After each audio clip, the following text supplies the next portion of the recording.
जल्दूद और हमारे शिपलून शहर की मौजूद हस्ती शाहनवाज भाई शाह से दरख्वास्त करता हूँ कि वो मुख्तसरन हमारी रहनुमाई फरमाएं। अस्सलाम वालेकुम। मुख्तसर लफ्जों में ही कहूंगा, प्रजासत्ताक दिनाच्या आपल्या 76व्या प्रजासत्ताक दिनानिमित्त आपणा सर्वांना शुभेच्छा। या प्रजासत्ताक दिनानिमित्त आपण सर्व जाणतो की प्रजासत्ताक दिन काय आहे, आपल्याला अधिकार कसे मिळाले, पण तत्पूर्वी याच्यावर सविस्तर बोलण्याची ही वेळ नाही।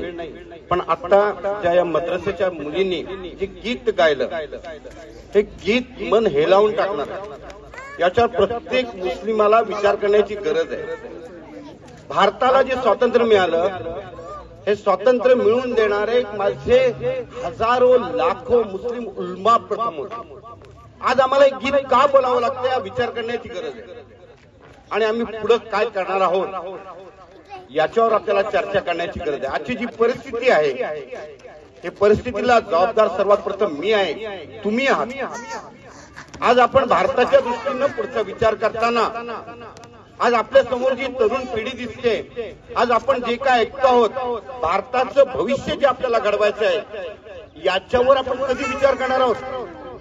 ज्या माझ्या लाखो मुस्लिम उलमाने आपल्या देशासाठी बलिदान दिलं, त्या मुस्लिम उलमांची पिढी आज कुठे जात आहे। आज माझा जो तरुण वर्ग आहे, माझे जे विद्यार्थी वर्ग आहेत, हे आज देशाचं भवितव्य काय घडवणार आहेत याचा विचार करण्याची गरज आहे। मला सांगा, आज माझा मुलगा मोठा झाला, मी त्याला चांगली गाडी देतोय, हायफाय मोबाईल देतोय, पुढे काय करतोय पाहत नाही।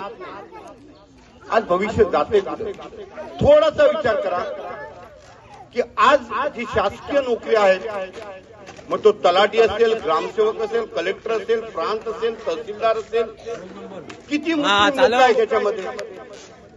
भारत देशामध्ये 14% मुस्लिम तरुणांची मुस्लिमांची लोकसंख्या समजली जाते, पण याच्यामध्ये मुस्लिम हाताच्या बोटावर मोजण्याची दिसतात।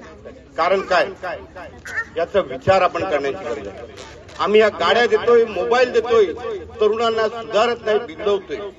आज आपण प्रत्येक दिवशी वृत्तपत्रातून बघतोय, पोलीस स्टेशनला बघतोय की जास्तीत जास्त मुस्लिम तरुण अडकत आहेत, नशेच्या आहारी जात आहेत, घरच्या आहारी जात आहेत, गांजाच्या आहारी जात आहेत। आज पाहतोय की वाम मार्गाकडे आमचा मुस्लिम तरुण चाललेला आहे। आम्ही बघतोय, आता परवाच एक बातमी वाचली की जुगार खेळताना मुलांना पकडलं। काही परिस्थिती आहे, आमच्या पालकांची जबाबदारी नाही आहे का? तर आपल्याला जर देश घडवायचा असेल, आपल्याला आपल्या उलमांनी या देशाच्या स्वातंत्र्यासाठी जे बलिदान दिलंय, याची जरा जरी जर पर्वा असेल, तर आपला तरुण वर्ग सुधारण्यासाठी आपल्याला काम केलं पाहिजे। माफ करा, मी रोखटोक बोलतो या प्रजासत्ताक दिनानिमित्त, कारण डोळ्यातून अश्रू येतात ज्यावेळी या मुलांनी एक गीत गायलं। आज आम्हाला सांगावं लागते की या देशासाठी बलिदान देणारे आम्ही आहोत। मी एवढंच बोलतो, जर वाईट वाटलं तर माफ करा, परत सांगतो, पण थोडासा विचार करा। प्रत्येकानं आपल्या मित्राला, आपल्या घरात, आपल्या कुटुंबियांना, आपल्या पत्नीला हे सांगा की माझा मुलगा या देशासाठी लढला पाहिजे, देशासाठी काम केलं पाहिजे, आणि त्याला चांगले संस्कार द्या, चांगलं शिक्षण द्या, शासकीय नोकरीमध्ये एक भरती करा, पोलिसांमध्ये किती आहेत विचार करा, सैन्यामध्ये किती मुसलमान आहेत विचार करा। याच्याकरिता परत एकदा प्रजासत्ताक दिनानिमित्त जे डॉक्टर बाबासाहेबांनी आपल्याला संविधान लिहून दिलं, याच्यामध्ये मुस्लिम लोकही संविधान लिहायला होते, याची आठवण करा।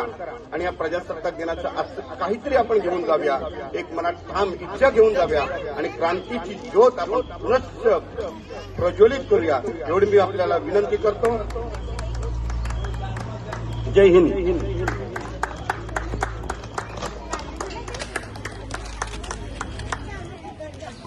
जज़ाकल्लाह शाहनवाज भाई, शुक्रिया। के बाद